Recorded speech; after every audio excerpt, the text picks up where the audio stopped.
आप बेरोजगारी दूर करने के लिए कुछ भी पटक दीजिएगा, धुआं डाल दिया, आवाज सुना रहे हैं, भगत सिंह बनने का प्रयास कर रहे हैं। इन लोगों को तो सरेआम फांसी दे देना चाहिए।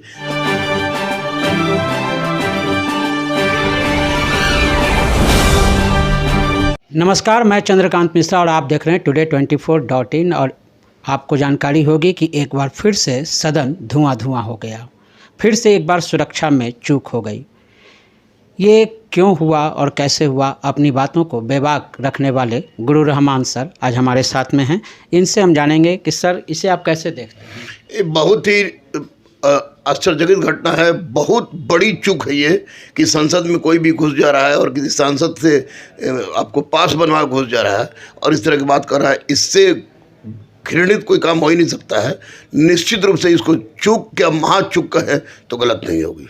सब इस तरह के जो भी घटना हुई, चाहे वो दर्शक दीर्घा तक भी व्यक्ति पहुंच गया, तो इसमें जिस सांसद की गलती है क्या उस पर कार्रवाई होनी चाहिए? 100%। आप किसी भी व्यक्ति को संसद में जाने का, संसद हमारी आत्मा है, आप संसद में जाने का पास अलाउ करा रहे हैं तो इसका मतलब कि आप उस व्यक्ति को जानना है और वो व्यक्ति किस मानसिकता का उसको जानना है, तो निश्चित रूप से उस सांसद पर भी कार्रवाई होनी चाहिए जिन्होंने पास इशू किया है। और क्यों इशू किया है, ये देश की अस्मिता की बात है, देश की रक्षा की बात है। संसद में हमारे सारे प्रतिनिधि होते हैं, ये आप संसद में घुस गए तो कहीं भी घुस सकते हैं। तो ऐसी परिस्थिति में 100% उस सांसद पर तो कार्रवाई होनी ही चाहिए।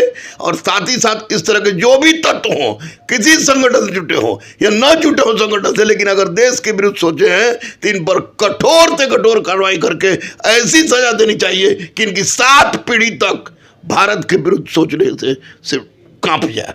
अब ये 13 दिसंबर का ही दिन चुनने का क्या हो सकता है? बिल्कुल नहीं। ये लोग कोई अगर पाकिस्तान की बात कर रहा हो या आतंकवादियों की बात कर रहा हो, तो जो भी आदमी हिंदुस्तान में रहने वाला जो भी आदमी अगर 13 दिसंबर की संसद की घटना को अगर वो सही स्वीकारता है तो वो आतंकवादी है, देशद्रोही है। 13 दिसंबर को ये लोग बरसी दोहरा रहे थे, इन लोगों की बरसी कर देनी चाहिए, क्योंकि ये लोग देश के नाम, देश के तो है ही नहीं, कलंक है ये। जो देश की, जो हम जिस देश को हम माँ कहते हैं, जिस देश के से सब कुछ मेरी सब कुछ चलती है, उसी देश के विरुद्ध इस तरह के काम आप बोल रहे हैं कि बेरोजगारी के हिसाब से, आप बोल रहे हैं कि छात्र के हिसाब से, अगर ये बेरोजगारी और छात्र है तो फिर आतंकवादी क्या है? आतंकवादी क्या है? देश हमारा आज़ाद है, मांगने का ढंग है, गांधी हमारे के हैं, अहिंसा के बल पर 22 देश आज़ाद हुआ है। तो ये आप बेरोजगारी दूर करने के लिए कुछ भी पटक दीजिएगा, धुआं डाल दिया, आवाज़ सुना रहे हैं, भगत सिंह बनने का प्रयास कर रहे हैं। इन लोगों को तो सरेआम फांसी दे देना चाहिए ताकि आने वाली पीढ़ी सोचे कि ये क्या हुआ। भगत सिंह ने अंग्रेजों के विरुद्ध आवाज़ उठाई थी, हम लोग किसके विरुद्ध आवाज़ उठा रहे हैं भाई? अपना देश है, स्वतंत्र देश है, स्वतंत्र देश में हम रह रहे हैं, संसद में घुस के अरे कभी बम पटक दीजिएगा, कभी कुछ कर दीजिएगा। ये लोग देशद्रोही हैं, इन पर देशद्रोह का मुकदमा चला के अविलंब पोसना नहीं चाहिए, इनको फांसी दीजिए।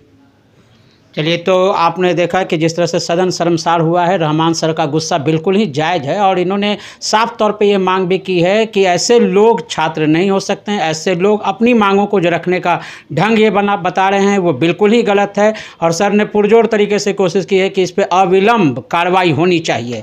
इसी तरह की तमाम खबरों से जुड़े रहने के लिए आप हमारे चैनल को लाइक करें, शेयर करें और सब्सक्राइब करें। आपके तमाम सवालों के जवाब की जीत के साथ मैं Chandrakant Mishra, today24.in। Thank you. Video को लाइक करें, शेयर करें, सब्सक्राइब करें और तमाम तरह की खबरों से जुड़ने के लिए बेल आइकन को ज़रूर दबाएं। धन्यवाद।